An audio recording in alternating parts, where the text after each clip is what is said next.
sure that from your comments to me and to John, you've enjoyed your job, and I'm sure we may be able to call on you again. Your advice on the drinking was excellent. We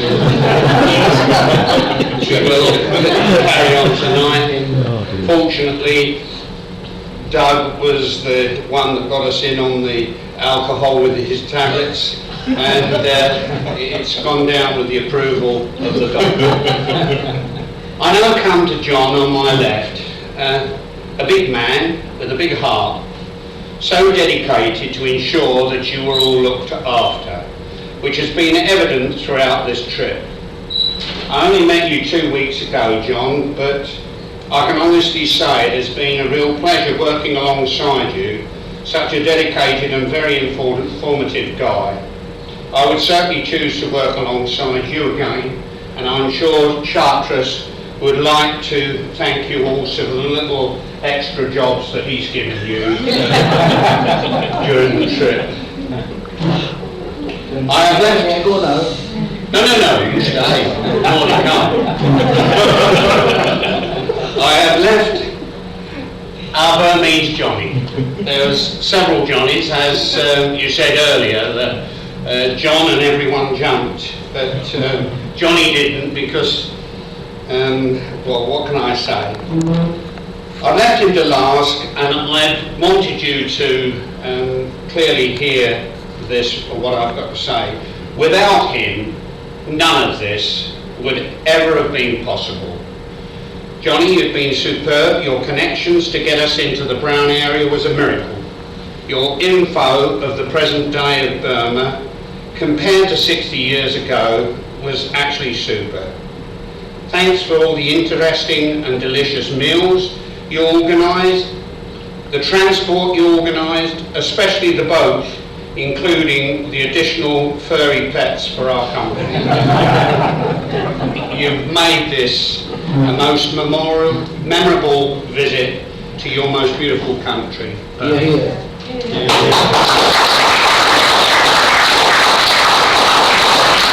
Finally, to you all, 9 very special veterans, 9 very caring carers, John, Tanya, Johnny. My sincere thanks to be included in sharing your trip of a lifetime. May God be with you, and may I be the first to wish you all happy Christmas and a very prosperous New Year. Thank you very much.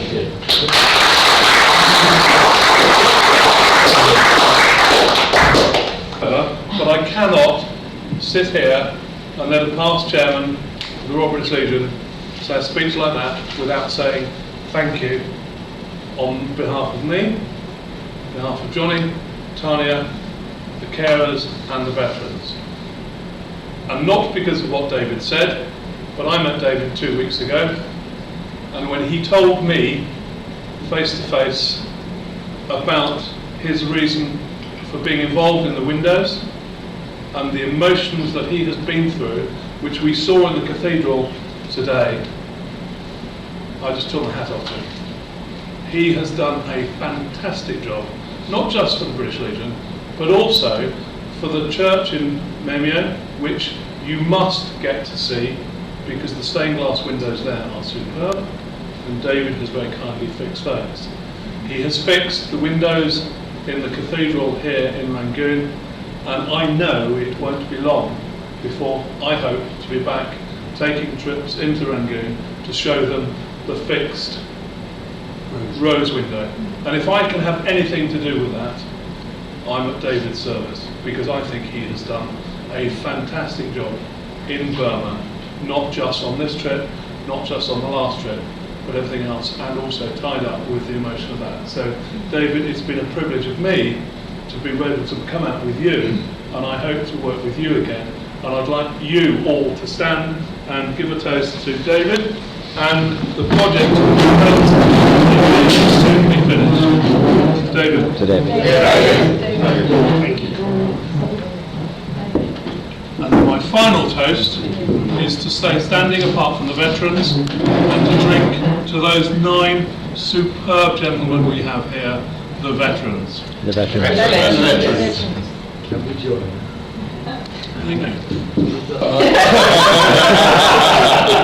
I think. Sorry, shall I be recording? No, you don't record, no.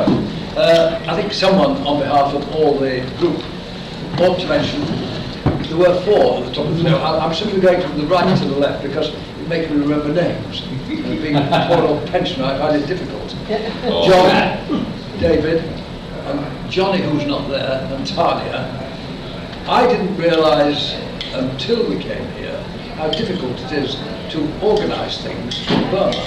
And to think that since we arrived, the buses have been there, the beds have been there. They've not always been, ideal, but they've been there. Even the boat was on time. Every aeroplane, I think, was on time. We've had meals everywhere we expected them. Sometimes not always what we expected, but they were there. And only when you see what goes on do you realise how remarkable it was that all this happened. And just on behalf of all of you, thanks to everybody concerned. You must be down to the CPE for it. All in English. Yes, speaking. No, just again, you only get 3 minutes. When I walk away. As long as it's in English. Charles Bailey's effort. Yeah. Right?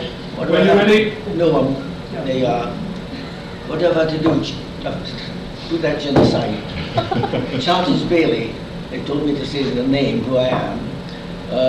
Tried to be a civil engineer, if you know what that means. Then became a royal engineer, and then became a Royal Bombay sapper miner. How did that happen? Why did the war start? Because I was past my commissioning exam, end of 39, and Chamberlain said, right, we can start the war now. So I went, first of all, down south, thought I was going to France. Dunkirk came along, instead of that, prepared bridges, etc., the south of England for blowing up if necessary. It wasn't necessary, it didn't attack. Sent over to Ireland to join 582 Company, Royal Engineer, did quite well there, pioneer Nissen huts, etc.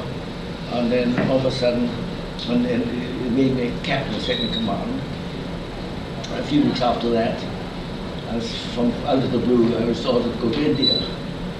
Went right round the coast of India, right round the Cape of Good Hope, broke down in the Atlantic on the way. I thought there was a submarine coming up, it wasn't, it was a cruiser to lead us back. Got to Bombay eventually, stopped at Durban, over to Bombay. Remember at Bombay, a veteran, what's a veteran? I'll look it up and it takes me tomorrow. Veteran behind me was in the experience, I remember his exact words. We were watching it, the gateway to India, and his words were, the same old smell. It was cow dung and cow dung being. Anyway, from there, I was told to go to Pune, where I joined the Royal Bombay Sappers and Miners. Once, all the way around, of course, I'd been learning to speak Urdu and being told about the Indian Army, etc. At Pune, I discovered I was in charge of, or going to be in charge of a company, a second command of a company of Sikhs, Hindus and Muslims. Very quickly we had to learn their standards in life, their beliefs, their manners, judge them by their standards, not by British standards. When I thought my Urdu was good enough, I'm good at Urdu, but together, so sent up to 26 Fuel Company up in Quetta, preparing for going to war in the desert, African desert warfare was on at that time. But somebody dropped a bomb in Pearl Harbor, so instead of going west, we went east. Came to a place called Camilla. Didn't know what was going to happen. And then went down to Chittagong. We were preparing the bridges at Chittagong for blowing up if necessary, because we didn't quite know where the Japs were. We knew they were coming up. And there was a false alarm. But I found it was a false alarm, and one of our officers had decided to blow up one of the bridges at Chittagong and stopped and things for that. From there we went down, tried to go down the west coast of Arakan, right down in the Bay of Bengal, the shore. didn't know what was in front of us. Went further down, we were the engineers, everybody said that the engineers want to know where to go, follow the engineers. Went further down, to going to Donbeck, and expecting to get down to Pearl Point. We were just north of Donbeck. We came front face to face with the Japs, who were very, very strong holding there, ready for us. So we stopped there for a while, didn't know what to do exactly. We thought that we didn't know whether the Japs were on the other side. We were told the Japs were on the other side of the peninsula. We saw very, very steep hills. So we were holding it on with the Japs at Donbeck,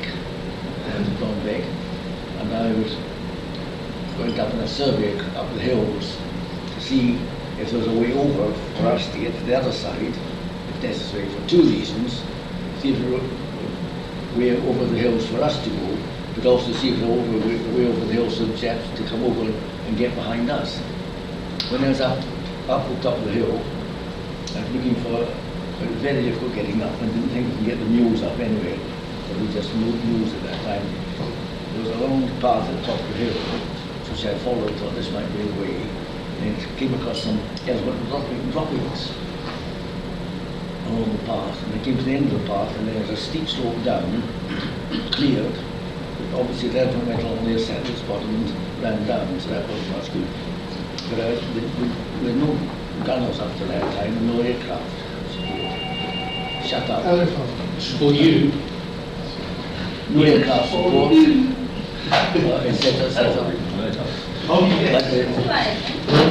But the gunners, then some gunners came along, and we wanted to find out how they could fire over the hill and reach the Japs when we knew they were there. So having done it with the recce, I advised them of a certain spot up there. They went up to that spot to have an outpost there.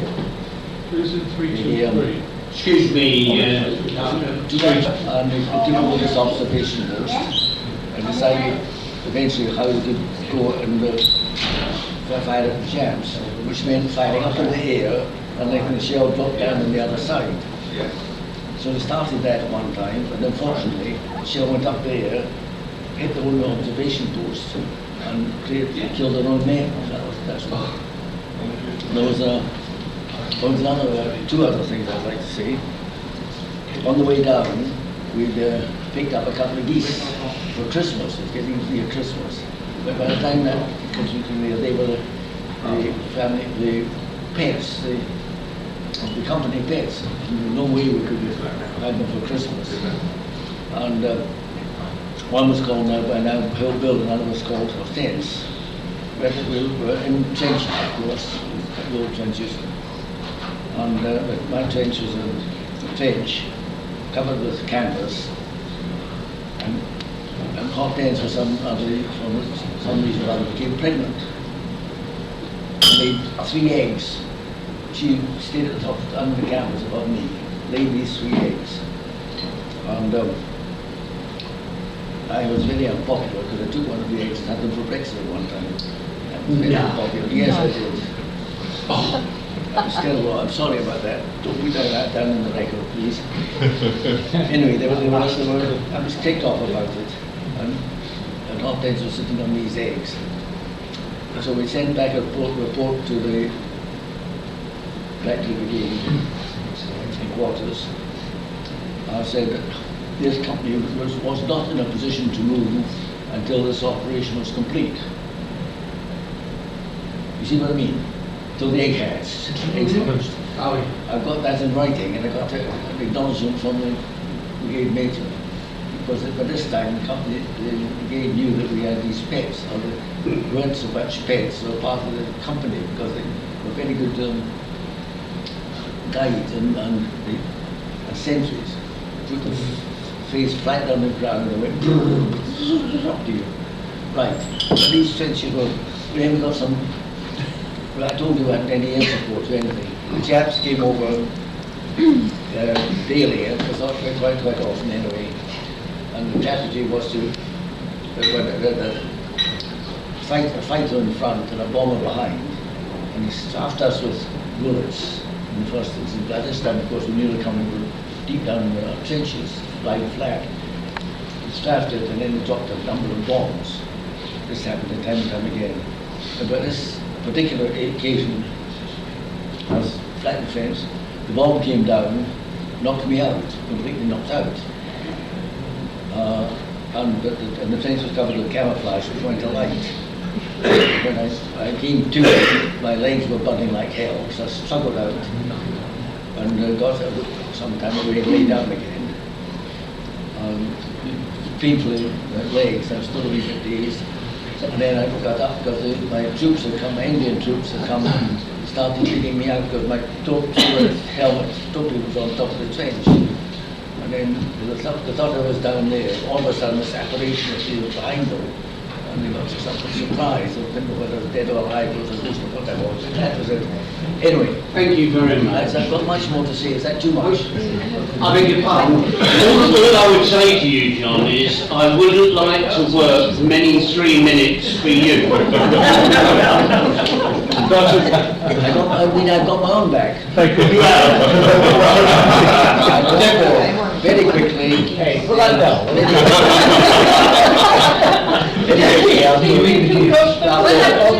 After 14 months down there, beginning, we were relieved, but at the top, at an area gave me admin box later on, we were surrounded.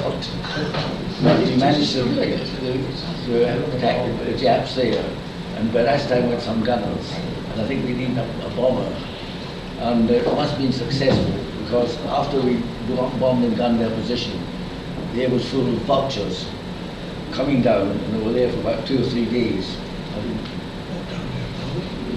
feeding on Japanese, obviously. Thank you very much. Thank you very much. That's only the beginning. With the military police in Assam, and they were wonderful people. You couldn't meet anybody better. Thank you. And they are still going, and the Assam Rifles have 50 battalions still policing the border between Nagaland, Dimapur and Burma, and they looked after the tour that I did in northeast India through Kohima to Imphal tremendously well. In fact, we stopped for tea and cakes at one of the regiments, and we stopped for lunch at another regiment down, and they entertained us royally. They really did, and they're doing a super job with the Naga Hill Triumphs in keeping the peace there still to this day. So I would support that. They don't want you to They go. started. Why is it all? You can stand up, you can lie down if you like. I was in 1939. I was in the 1939. I think of all you. What did you do? I don't believe half what you've been assigned. I can give you. I don't believe half what you're saying, and I don't believe half the yes. Anybody else disbelieve me? I can give No, so you can sit down. Sit down. I was in the war from 1939 Till you went out. till No one said that. 1945 and then into 46. What? To 46. I was 46? I was with the first troops in Burma, and I left, and after the other can, I went right down into Lanacshire in one of the early troops into Rangoon. Tell me another. Tell you another what? What do you know? Calm down. Come on. Right. I tell you what, I'm sorry. Now that you won. I know you're 91. I I'm now. have great respect for you. What? I have a great respect for you. I respect you very much. And I'm very glad you're here with us. Judges, if I put a lot of it down to Johnny, who's not here, actually being a tour guide for the Royal British Legion when you have support and Mandalay tours actually is the easy part. Herding cats sometimes is a little bit difficult, but the last group I had, again I had a cracking group that gelled very well, and we went out to see the sunset at Mandalay Hill, and because the coach wouldn't get up there, we had to split into 2 of the little pickup trucks, and we split the group into 2. And we actually had an eminent orthopaedic surgeon with us who was talking to one of the guys who was RAF in the pickup and said, "What's the scar on your leg? Can I have a look?" As orthopaedic surgeons do. A bit like Bottoms, really, isn't it? But that's another story. And he looked at his leg and said, you know, what have you done? He said, I was bitten by a cobra. And of course the whole of the pickup truck just went, what? And he and Taff and Jimmy the Scotsman had been trained on how to live off the land. And this guy had come from somewhere down in Somerset and lived on a farm and was used to living off the farm. And he had this desire to catch and eat snakes and, you know, see them. And they'd been driving up this track and suddenly this snake had shot across the path. And he said, quick, Jack, stop the truck. So they stopped the truck, he and Taff jumped out one side, Jock went off 180 degrees the opposite direction, wanted nothing to do with the snake. So he said, right Taff, you got there around the tree, I'll go this way, we'll head it off. And he grabbed the pick handle from the back of the truck. Unbeknown to him, Taff disturbed the snake, and so instead of going round the tree, it came back. So as he walked round the tree, this snake hit him. And he shouted, Taff, I've been hit. But at the same time, he smacked this snake with the pickup and killed it. So by the time